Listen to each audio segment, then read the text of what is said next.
You know what's exhausting? Living like you're always being watched, like there's an invisible jury following you around, grading every sentence, every decision. But let's talk about a very specific kind of exhaustion.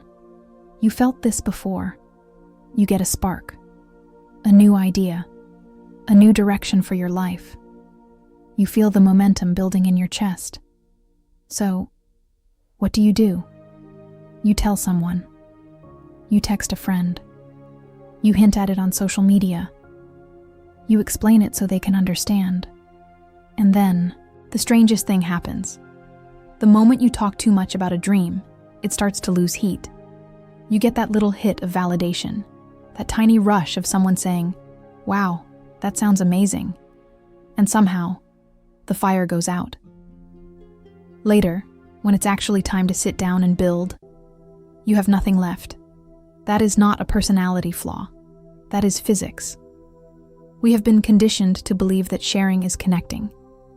But in reality, modern life is basically one giant, "Tell me what you're doing so I can compare." Everybody wants you to explain yourself, prove yourself, justify yourself, and overshare, so they can feel safe. And once validation becomes a survival need, everything turns into performance. You start living for signposts that weren't put there to guide you, but to control you. Think of your energy like steam.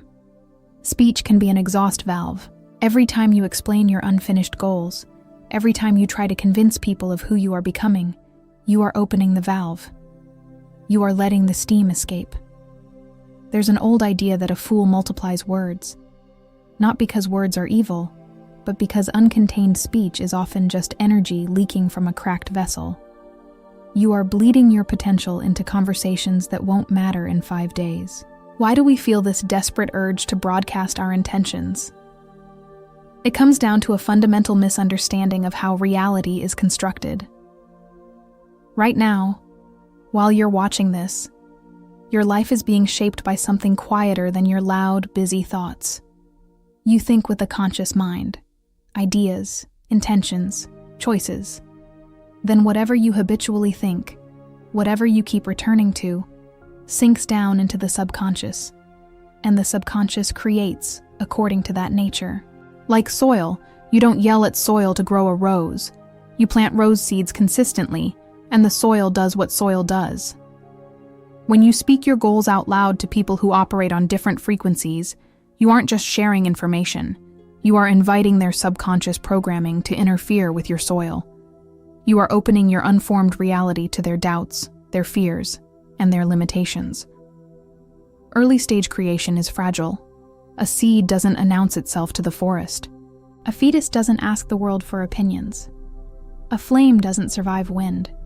When you share your unfinished blueprint with someone, you are handing them the chisel. And most people, without even realizing it, will carve their own anxieties into your stone.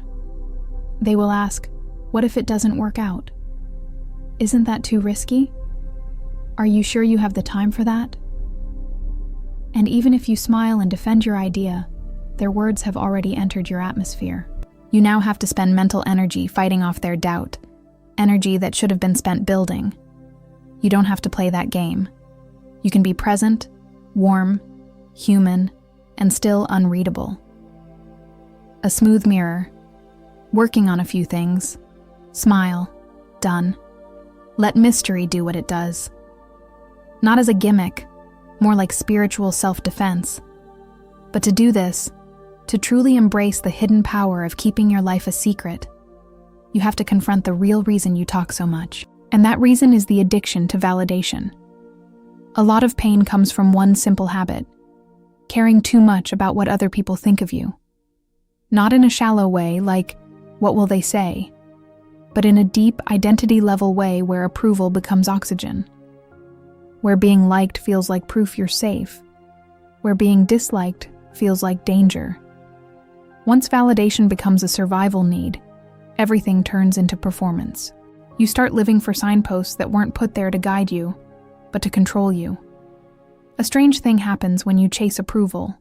You don't actually become happier when you get it.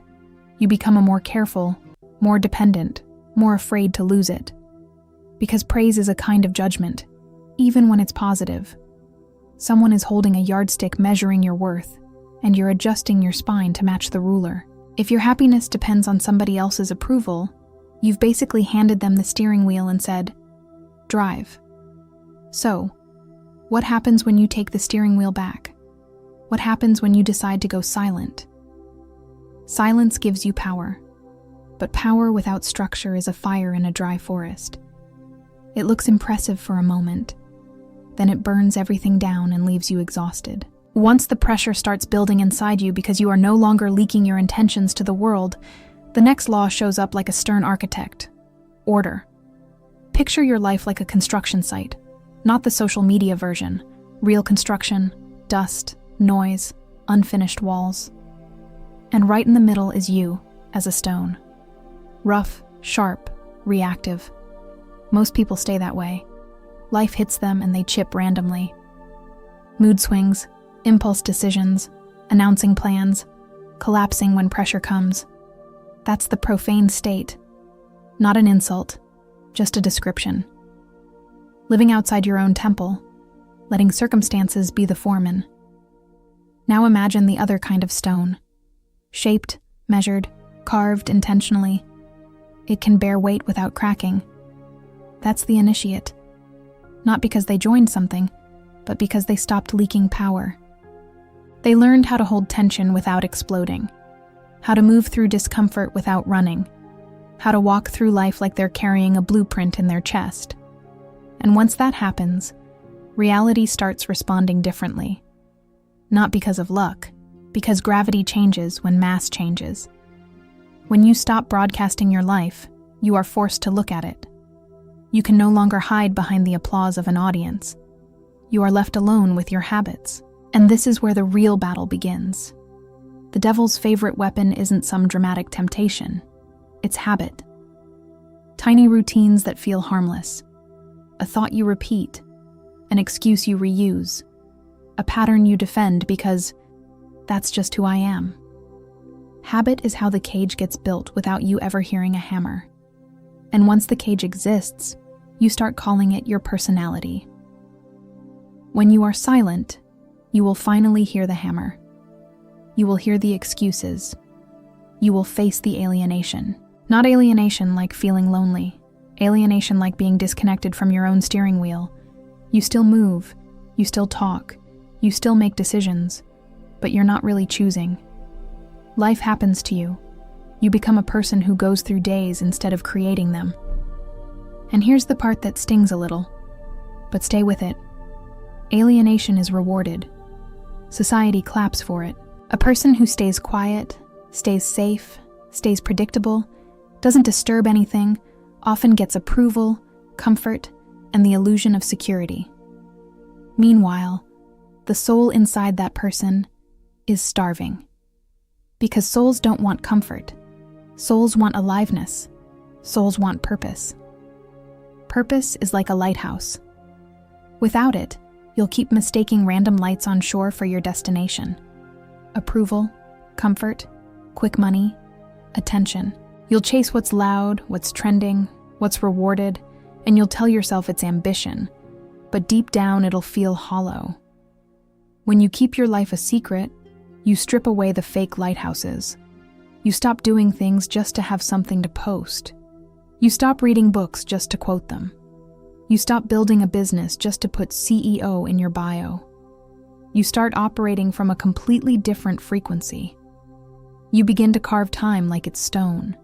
The day stops being liquid. No more, when I have time. 24 hours becomes something you shape. You build order. And order starts inside. An internally chaotic mind can't impose external order consistently. Clutter outside often mirrors clutter inside. Scattered schedule, scattered thoughts, scattered emotions. As you build this container of silence, the ego will panic. The old identity cannot carry the new life. The shell has to crack. Staying in the void between the old self and the new self is the toll. So, when criticism comes, there is no desperate defense. Let the insult burn vanity away. When loneliness shows up, Don't sprint back to old drama just to feel like someone. Those daily micro-deaths, yielding petty arguments, doing good anonymously, choosing truth over image. They keep the shell flexible. Then, sovereignty becomes real. No permission seeking, no justification. A calm no, with silence afterward. The king sits down internally, and reality starts rearranging around that calm. You stop acting like your life depends on being liked, being perfect, or controlling every outcome. And in that space, right there, confidence starts to grow. Not the loud kind, the quiet kind that doesn't need applause to feel steady. You realize that your value isn't something you have to earn through performance. Just existing already affects people. Your presence already matters. You don't have to be extraordinary to be meaningful. Think about how a calm person can change a room without saying much. That's impact. That's value. The highest level of manifestation is not shouting affirmations into a mirror. It is the creative word spoken with total integrity. Most people speak as background noise, promises, plans, constant talking. Nothing changes because the word has no weight, like cheap currency. Word inflation. 1,000 declarations with no follow-through. The subconscious stops believing. The master is different. Speech becomes rare, clean, precise. Scarcity restores value. And the decree isn't future tense. Not I will, that keeps life in postponement. The decree is present. I am, here and now. Spoken from the center, embodied, low and resonant like a bell. Then, sealed with silence.